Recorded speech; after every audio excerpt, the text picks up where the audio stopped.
Hay un secreto escondido en el brillo del oro del templo de Salomón.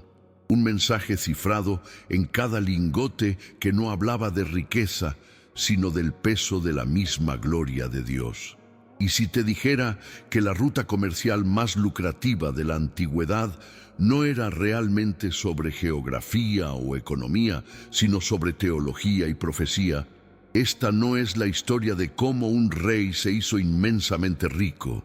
Es la historia de cómo Dios usó la riqueza para escribir un mapa hacia el cielo, transformando una búsqueda de tesoros terrenales en una brújula que, hasta el día de hoy, apunta directamente a Cristo. Prepárate para descubrir que el oro más puro de la tierra era apenas una sombra del valor incalculable que estaba por revelarse. Para entender la magnitud del templo de Salomón, primero debemos entender su alma, y el alma del templo estaba forjada en oro, pero no cualquier oro. Las Escrituras especifican el oro de Ofir.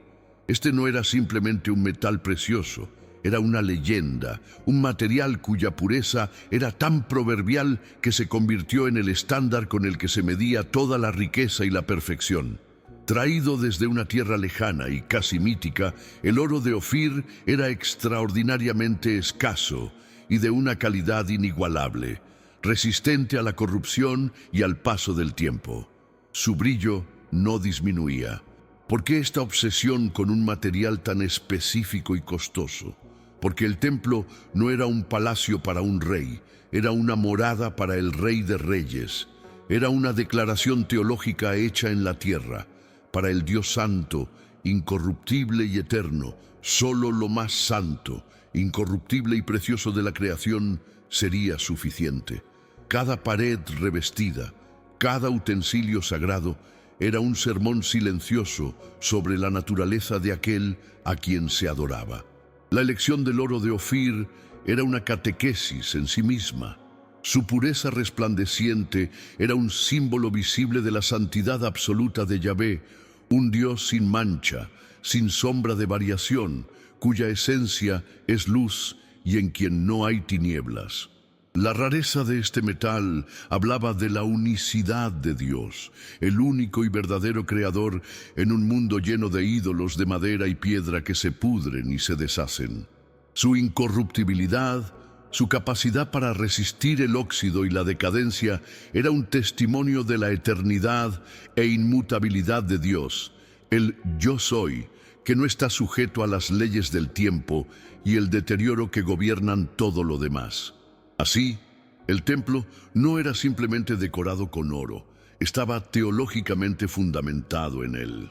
El acto de extraer, transportar y moldear este oro se convertía en una liturgia, un esfuerzo monumental de la humanidad para ofrecer a su Creador un reflejo, por pálido que fuera, de su propia gloria y perfección. El oro no era el objeto de adoración, sino el adjetivo que calificaba al verdadero objeto de adoración, el Dios tres veces santo. Pero, ¿dónde estaba Ofir? Este es uno de los grandes misterios de la geografía bíblica. Era un lugar tan remoto que su existencia misma parecía un susurro en los confines del mundo conocido. No era un viaje a la vuelta de la esquina, era una expedición que desafiaba los límites de la navegación, la diplomacia y la resistencia humana. Para que el oro que simbolizaba la gloria de Dios llegara a Jerusalén, primero se debía trazar un camino a través de un mundo hostil y desconocido. La pregunta que se cernía sobre el rey Salomón no era solo cómo construir un templo, sino cómo atravesar el planeta para encontrar su corazón latente. El desafío era monumental y la solución revelaría que la bendición de Dios no solo se manifiesta en milagros sobrenaturales, sino también en una sabiduría que puede mover los engranajes del mundo. Para lograr esta hazaña, Salomón, en alianza con Hiram, rey de Tiro, el maestro fenicio de los mares, construyó una flota en Esión-Geber, en las costas del Mar Rojo. Eran naves de Tarsis, barcos robustos capaces de soportar viajes de 3 años de duración. Esta no era una simple ruta comercial, Era el equivalente antiguo a un programa espacial. Requería un conocimiento profundo de los vientos monzónicos del Océano Índico, la habilidad para navegar por aguas plagadas de piratas y arrecifes y la capacidad de establecer puestos comerciales y tratados diplomáticos en costas lejanas de África o Asia. La ruta a Ofir era una red compleja que conectaba a Israel con los confines de la tierra, un testimonio tangible de una logística y una planificación sin precedentes. Era una empresa que gritaba audacia, ingenio y sobre todo un poder organizativo que parecía sobrehumano para la época. Aquí es donde la geografía se convierte en teología.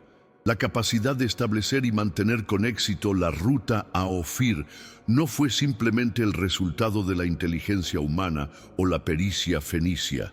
Fue la manifestación visible y práctica de la sabiduría que Dios le había concedido a Salomón. Recordemos la petición del joven rey en Gabaón. No pidió riquezas ni larga vida, sino un corazón entendido para gobernar a su pueblo. La ruta a Ofir es la prueba irrefutable de que su oración fue contestada más allá de toda medida. Esta sabiduría no era meramente filosófica o judicial. Era una inteligencia divina y pragmática que le permitía orquestar la política, la economía, la ingeniería y la diplomacia a una escala global. La ruta en sí misma era un milagro de gobierno, una bendición divina que se podía trazar en un mapa. Por lo tanto, la sabiduría que Dios le dio a Salomón no era un tesoro para ser guardado en su mente, sino una herramienta para construir el reino, tanto literal como espiritualmente.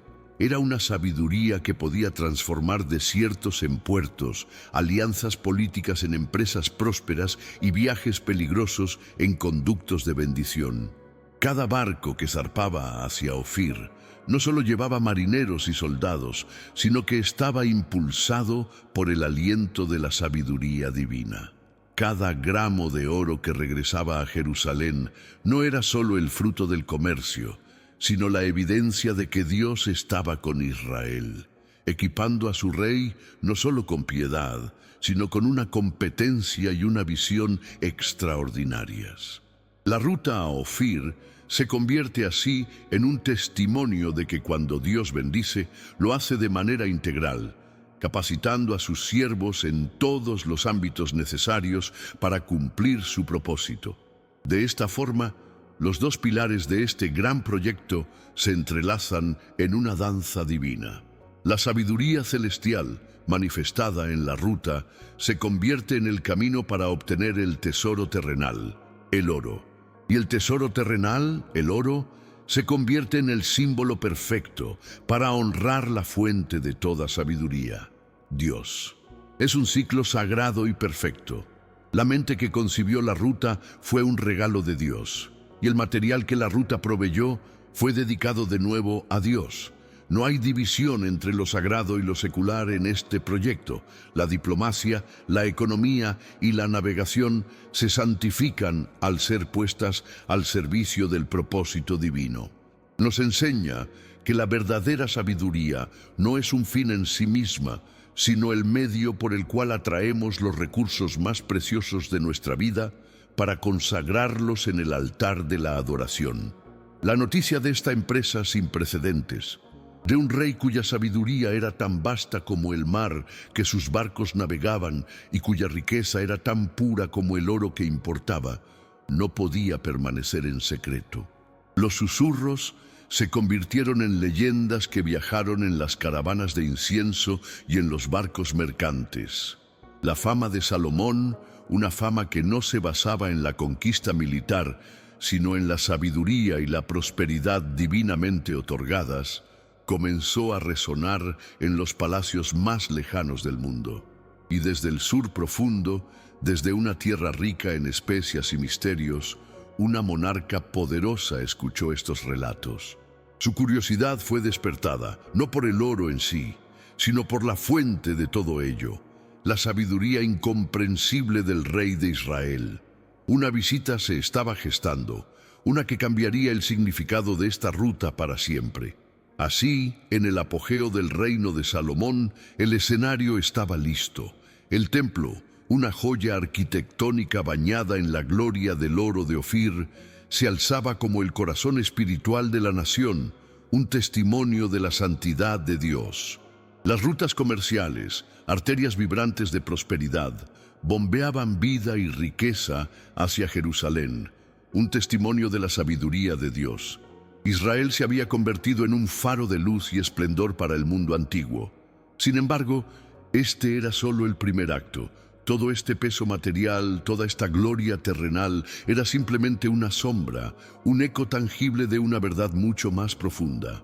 Era el prólogo de una historia profética que estaba a punto de desplegarse, una en la que las naciones no solo enviarían sus riquezas, sino que vendrían ellas mismas, atraídas por una luz mucho más brillante que el oro.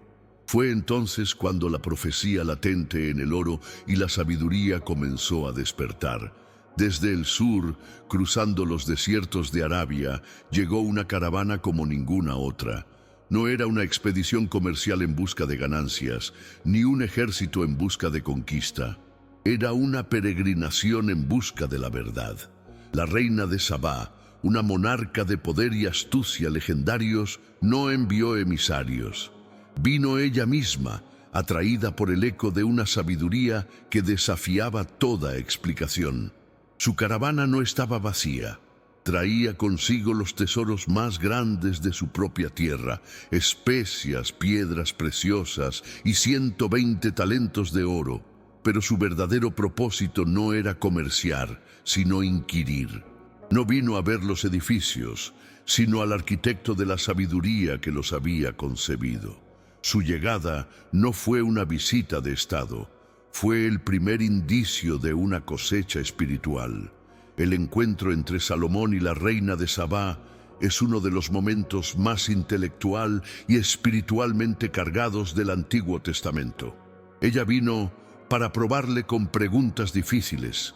Esta no era una conversación casual, era un examen riguroso, una auditoría espiritual de la fuente de la prosperidad de Israel. La reina, una mujer de inmensa inteligencia, expuso ante Salomón todos los enigmas que había en su corazón. Preguntas sobre gobernanza, sobre la naturaleza, sobre el propósito de la vida y, sin duda, sobre el Dios invisible que inspiraba a este rey. Y las Escrituras nos dicen que Salomón le contestó a todas sus preguntas. Nada hubo que el rey no le pudiera contestar. Imaginen la escena. La sabiduría del cielo fluyendo a través de un hombre para saciar la sed de una nación pagana, demostrando que la luz de Dios no era una doctrina abstracta, sino una fuerza viva y esclarecedora. La reacción de la reina es el punto de inflexión de toda esta narrativa. Quedó abrumada y sin aliento. La realidad superó con creces la leyenda. «Verdaderamente», exclamó ella, «no me habían contado ni la mitad. Tu sabiduría y tus bienes superan la fama que había oído». Pero su asombro no se detuvo en lo material. Hizo algo extraordinario. Una reina gentil, adoradora de otras deidades, bendijo al Dios de Israel. «Bendito sea el Señor tu Dios, que se ha complacido en ti para ponerte en el trono de Israel. Por el amor eterno del Señor a Israel, te ha hecho rey para que mantengas la ley y la justicia». En ese momento, la reina de Sabá dejó de ser una simple dignataria extranjera y se convirtió en una profetisa. Sus palabras fueron la primera ofrenda verbal de las naciones al Dios de Abraham, un reconocimiento de que la bendición de Israel era para el mundo. Esta visita es, por lo tanto, el gran presagio profético. La reina de Sabá es el prototipo de las naciones gentiles que, un día, harían su propia peregrinación a Jerusalén. Ella es el primer fruto de una cosecha espiritual destinada a abarcar todo el planeta. Su viaje, motivado por la atracción de la sabiduría divina y no por la coacción de la espada, establece el patrón del reino mesiánico. Las riquezas que trae no son un tributo forzado, sino una ofrenda voluntaria, un reconocimiento instintivo de que ha encontrado algo más valioso que todo su oro y sus especias. La ruta que la trajo a Jerusalén, una ruta de búsqueda intelectual y espiritual, prefigura el camino que millones de almas recorrerían, buscando en Israel la luz que no podían encontrar en sus propias tierras. Sin embargo, la gloria del reino de Salomón era frágil y pasajera. Su corazón se desviaría, el reino se dividiría y finalmente el magnífico templo sería reducido a escombros. La ruta a Ofir se cerraría y el oro sería saqueado. Pero el patrón divino establecido en su apogeo no era un accidente histórico, era una promesa inmutable. Siglos más tarde, en medio de la oscuridad del exilio y la desolación, el profeta Isaías tomaría esta misma imagen y la elevaría a su cumplimiento eterno. Mientras Salomón tuvo que enviar sus naves para buscar el oro, Isaías profetizó un tiempo en que la ruta comercial se revertiría por completo. La riqueza del mundo ya no sería buscada. Fluiría hacia Jerusalén como un río de adoración. Isaías 60 es la transfiguración profética de la ruta de Ofir. Escuchen la resonancia. Levántate, resplandece, porque ha llegado tu luz, y la gloria del Señor amanece sobre ti. Las naciones vendrán a tu luz, y los reyes al resplandor de tu amanecer. Ya no es Israel yendo al mundo, es el mundo viniendo a Israel. La profecía se vuelve aún más específica, nombrando a las mismas regiones de la expedición de Salomón y la visita de la reina. Te cubrirá una multitud de camellos, los dromedarios de Madián y de Efa. Todos los de Sabá vendrán trayendo oro e incienso y proclamando las alabanzas del Señor. La geografía del comercio se ha convertido en la geografía de la adoración. Observen la transformación milagrosa. Los mismos productos que simbolizaban el poder económico y la opulencia real en los días de Salomón, el oro y el incienso, son ahora los instrumentos de la alabanza espiritual. El propósito del comercio ha sido redimido. El beneficio material, que a menudo puede convertirse en una trampa para el alma, se transforma en un vehículo para el lubor espiritual. Las naciones no traen su oro para enriquecer a un rey terrenal, sino para adorar al Rey del cielo. La ruta que una vez demostró la sabiduría de un hombre, ahora sirve para magnificar la gloria de Dios. Isaías revela que el plan final de Dios no era simplemente bendecir a Israel con riquezas, sino usar las riquezas de las naciones para que ellas mismas pudieran encontrar y alabar a Dios. Para comprender la profundidad de este cambio, debemos explorar una palabra hebrea clave, kabod. Kabod. Comúnmente traducida como gloria, su raíz etimológica significa peso o pesadez. La gloria de Dios, por lo tanto, no es solo una luz brillante, es una realidad sustancial, pesada, de una importancia infinita.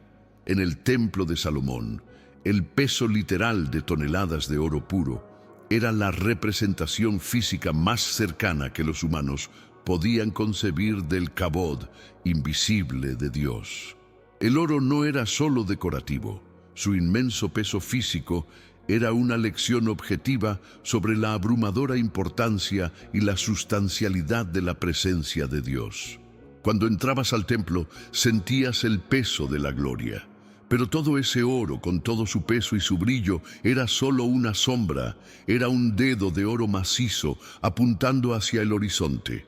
El peso de todo el oro de Ofir, de toda la plata de Tarsis, de todas las joyas de Sabá, no era más que un grano de arena en comparación con el verdadero kabod que estaba por revelarse. La profecía de Isaías no apuntaba a un templo reconstruido de piedra y metal, sino a la encarnación de la gloria misma. El apóstol Juan lo diría de esta manera: y el Verbo se hizo carne y habitó entre nosotros, y vimos su gloria, su kabod, gloria como del unigénito del Padre, lleno de gracia y de verdad. La riqueza que adornaba el templo era una metáfora del peso espiritual que sería revelado en la persona de Jesucristo. Así, la historia se completa y se eleva. La reina de Sabá, atraída por la sabiduría de Salomón, vio la sombra. Los magos del Oriente, guiados por una estrella y cumpliendo la profecía de Isaías, vinieron a adorar la sustancia. Trajeron oro, incienso y mirra, no a un rey en su palacio, sino a un niño en un pesebre, reconociendo que en ese humilde lugar descansaba un peso de gloria infinitamente mayor que todo el tesoro de Salomón. La ruta de Ofir, iniciada por la sabiduría de un hombre para la gloria de Dios, encuentra su destino final en el camino que las naciones recorren para arrodillarse ante el Hijo de Dios. El oro ya no es el objetivo. Es simplemente la ofrenda que se rinde ante la verdadera riqueza del universo. La ruta de Ofir, por lo tanto, se revela no como un simple capítulo en la historia de Israel, sino como una metáfora del plan redentor de Dios para toda la humanidad. Es un mapa espiritual que apunta desde la búsqueda de tesoros terrenales hacia un destino mucho más glorioso, el Oriente eterno. Este Oriente no es una dirección en la brújula, sino una realidad espiritual. Es el amanecer de la luz de Dios en un mundo en tinieblas, el lugar donde la gloria del Señor resplandece, como profetizó Isaías. La jornada por el oro se convierte en una parábola del viaje que cada nación, cada cultura y, en última instancia, cada alma debe emprender. Un viaje lejos del vacío de la idolatría y la autosuficiencia hacia el reconocimiento y la adoración del único Dios verdadero. Este llamado es universal.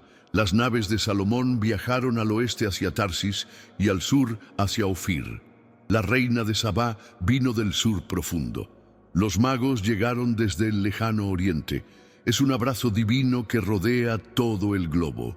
Dios, en su soberana providencia, tejió en el corazón humano un anhelo por el tesoro, una búsqueda innata de algo más grande, más puro, más duradero, y a lo largo de la historia ha permitido que esa búsqueda, ya sea de sabiduría, riqueza o significado, se convierta en un camino que, de una forma u otra, pueda conducir a él. El plan de Dios nunca fue confinar su luz a una sola nación, sino hacer de esa nación un faro tan brillante que atrajera a los barcos de todo el mundo a su puerto seguro. Y el verdadero tesoro que estas rutas proféticas revelan no es el oro que perece, ni las especias que se consumen. La verdadera riqueza, el tesoro final al que apuntaba el oro de Ofir, es la salvación. Es el conocimiento del Dios de Israel y del Mesías a quien Él ha enviado. Es ser cubierto no por el brillo del metal, sino por el manto de la justicia de Cristo. Es intercambiar el peso muerto de la riqueza terrenal por el peso vivo de su gloria, habitando en nosotros. Las naciones, en su búsqueda instintiva, traían lo mejor que tenían, sin entender completamente que estaban siendo atraídas para recibir algo infinitamente más valioso. La perla de gran precio, el tesoro escondido en el campo por el cual un hombre lo vendería todo.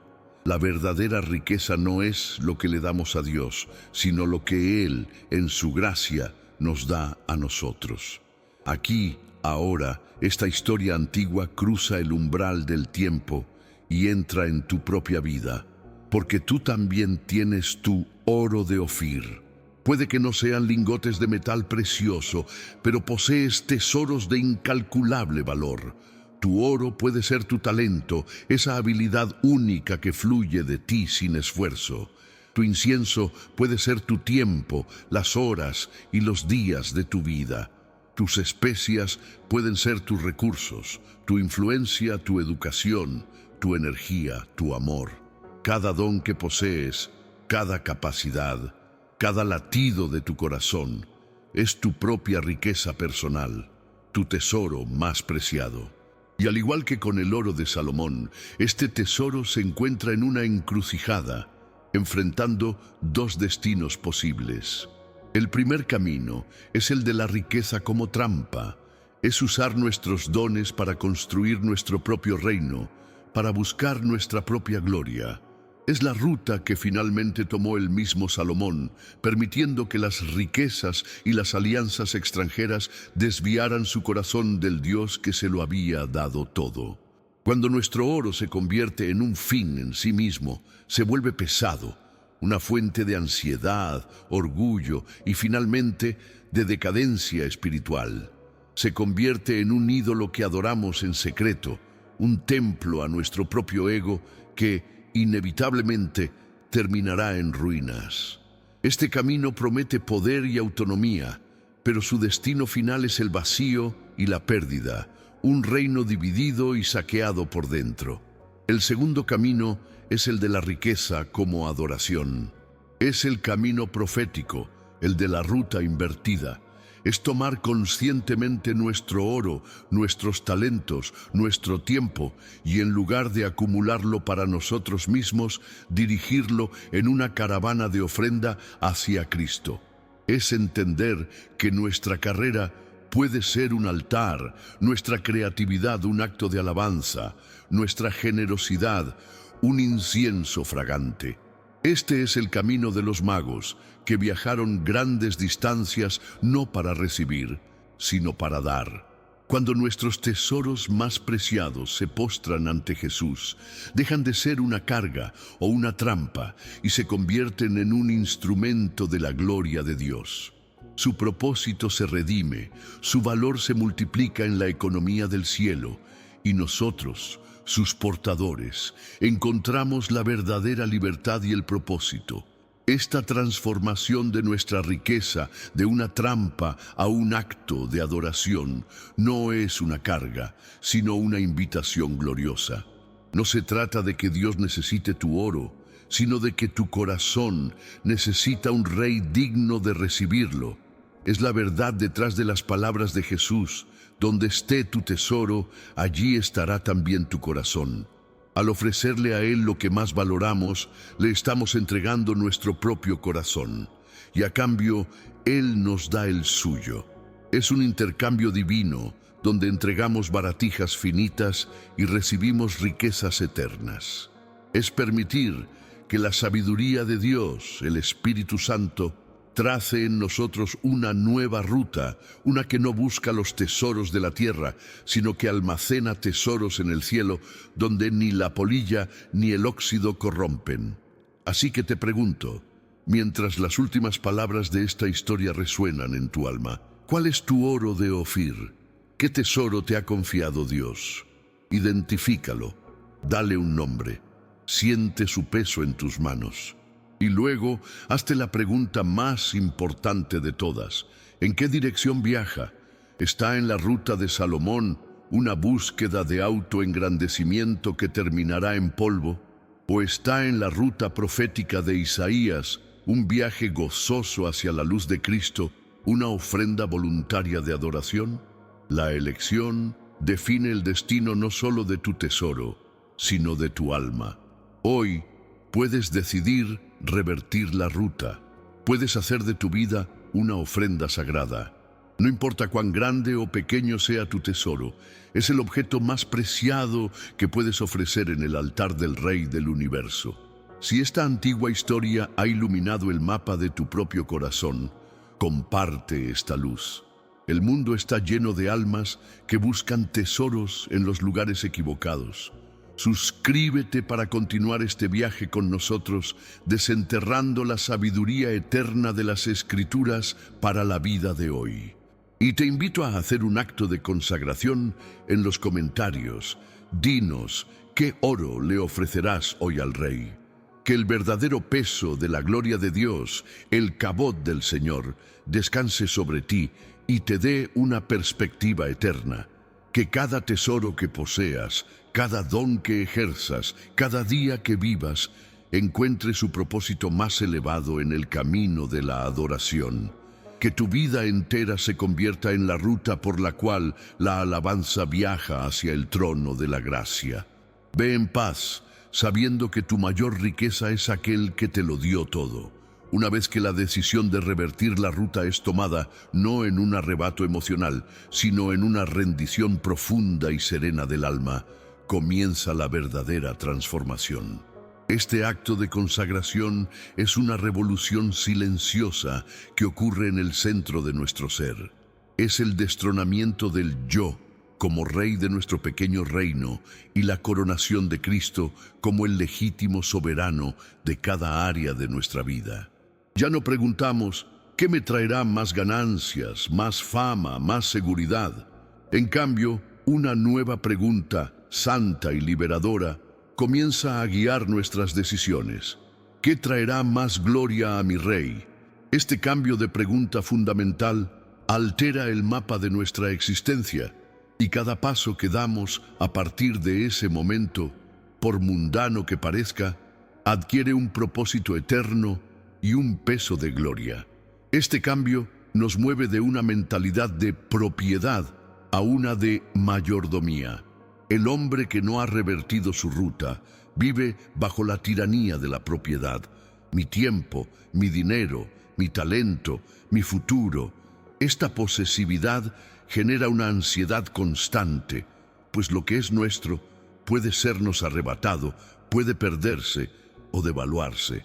Pero el hombre que ha puesto su oro a los pies de Cristo ya no es un propietario ansioso, sino un mayordomo gozoso. Entiende que nada de lo que tiene es verdaderamente suyo. Todo es un préstamo de la gracia de un rey generoso. Esta comprensión no nos empobrece, nos libera. La presión de proteger y acumular es reemplazada por la libertad de administrar y distribuir fielmente los recursos del reino, sabiendo que la fuente de todo bien es inagotable. Y es aquí donde redescubrimos el verdadero significado del kabod, del peso de la gloria. Cuando intentamos cargar nuestros propios tesoros para nuestra propia gloria, su peso nos aplasta. La ambición se convierte en una carga, el éxito en una cadena, la riqueza en una jaula dorada. Pero cuando transferimos ese peso al altar, ocurre un milagro divino. El peso no desaparece. Es asumido por aquel cuyos hombros son lo suficientemente anchos para llevar el peso del universo entero. Ya no somos nosotros quienes cargamos con el peso de la gloria, somos nosotros quienes somos llevados por ella. Caminamos más ligeros, más libres, no porque nuestros dones hayan disminuido, sino porque finalmente descansan en las manos de su legítimo dueño. La vida consagrada no es una vida de pesadez, sino de una ligereza gloriosa. Contemplemos cómo se ve esta ruta invertida en la vida cotidiana. Para el médico cuyo oro es su conocimiento científico y su habilidad quirúrgica, cada paciente deja de ser un simple caso clínico y se convierte en un alma sagrada. Sus manos, guiadas por la pericia, se convierten en una extensión de las manos sanadoras del gran médico y su consultorio en una antesala de la misericordia. No busca solo curar el cuerpo, sino ministrar la paz al espíritu, sabiendo que cada vida que toca es un tesoro a los ojos de Dios. Su profesión no es un trabajo, es su templo y su servicio es su liturgia. Para el artista, el músico o el escritor cuyo oro es su creatividad, el aplauso del mundo deja de ser el pan del que se alimenta. Su taller o su estudio se transforma en un espacio sagrado donde intenta capturar ecos del cielo. Su arte ya no es un espejo para reflejar su propio rostro, sino una ventana para que otros puedan vislumbrar la belleza trascendente del Creador. Cada canción, cada lienzo, cada poema se convierte en un himno, una ofrenda que busca no atraer la atención hacia sí mismo, sino elevar el corazón del espectador o del oyente hacia la fuente de toda belleza. Su talento ya no es un ídolo, es un incensario humeante de adoración. Para el padre o la madre de familia, cuyo oro más preciado es su tiempo, su paciencia y el amor por sus hijos, el hogar se convierte en un santuario. La tarea de criar a los hijos ya no es una simple responsabilidad biológica, sino el privilegio de nutrir almas eternas, de ser los primeros embajadores del amor de Dios en una vida joven. La mesa del comedor se convierte en un altar de comunión, las conversaciones nocturnas en actos de discipulado y el hogar mismo en un pequeño templo donde se enseña, se perdona y se ama, construyendo no solo una familia, sino una pequeña avanzada del reino de los cielos aquí en la tierra. Y cuando una comunidad de individuos comienza a vivir de esta manera, con sus rutas personales revertidas y apuntando hacia Cristo, ocurre el cumplimiento moderno de la profecía de Isaías. Esa comunidad se convierte en una ciudad asentada sobre un monte, cuya luz no puede ser escondida. Se vuelve magnéticamente atractiva para un mundo perdido en la oscuridad. La gente no es atraída por la perfección de sus miembros, sino por el resplandor de su Rey. La generosidad radical, la integridad inquebrantable, el amor sacrificial y la paz que sobrepasa todo entendimiento se convierten en la nueva sabiduría de Salomón que atrae a las reinas de Sabá de hoy, los escépticos, los heridos, los buscadores sinceros. Esta luz comunitaria, alimentada por miles de actos individuales de consagración, tiene el poder de transformar la sociedad. La riqueza colectiva de la Iglesia, su tiempo, talento y tesoro ofrecidos, deja de estar encerrada dentro de sus muros y se desborda para traer sanidad a un mundo roto. Se convierte en alimento para el hambriento, justicia para el oprimido, esperanza para el desesperado y consuelo para el afligido. La ruta de la adoración que fluye hacia adentro, hacia el trono de Cristo, inevitablemente genera un río de servicio y misericordia que fluye hacia afuera, hacia las necesidades del mundo. El templo vivo de Dios se convierte en la fuente de la que emanan las aguas que sanan las naciones. Finalmente, debemos entender que esta vida de consagración, esta jornada por la ruta invertida, es en sí misma una preparación. Es el entrenamiento para nuestra ciudadanía celestial. Estamos aprendiendo aquí, en la sombra, a manejar las verdaderas riquezas. Estamos ejercitando nuestros corazones para el modo de vida que será eterno. Porque el destino final de esta ruta no es un templo terrenal, sino la nueva Jerusalén descrita en el Apocalipsis, una ciudad cuya luz es el Cordero, cuyas puertas son perlas y cuyas calles son de oro puro, transparente como el cristal. Allí toda riqueza, toda gloria, todo talento estará eternamente y perfectamente consagrado en una sinfonía de alabanza al que está sentado en el trono. Por tanto, que esta sea nuestra oración y nuestra resolución final. Que no nos conformemos con construir reinos de arena en la orilla del tiempo. Que tengamos la audacia de revertir nuestra ruta y embarcarnos en la gran aventura para la que fuimos creados. Que el eco de la historia de Ofir resuene en nuestras decisiones diarias, recordándonos que todo lo que poseemos es una oportunidad para la adoración. Que el Espíritu de Dios sea nuestro navegante, guiando la caravana de nuestra vida por el camino que lleva no a la riqueza que se desvanece, sino a la gloria que permanece para siempre. Que al final de nuestros días podamos mirar atrás y ver no una ruta de acumulación egoísta, sino un rastro dorado de alabanza dejado en el camino hacia nuestro Rey.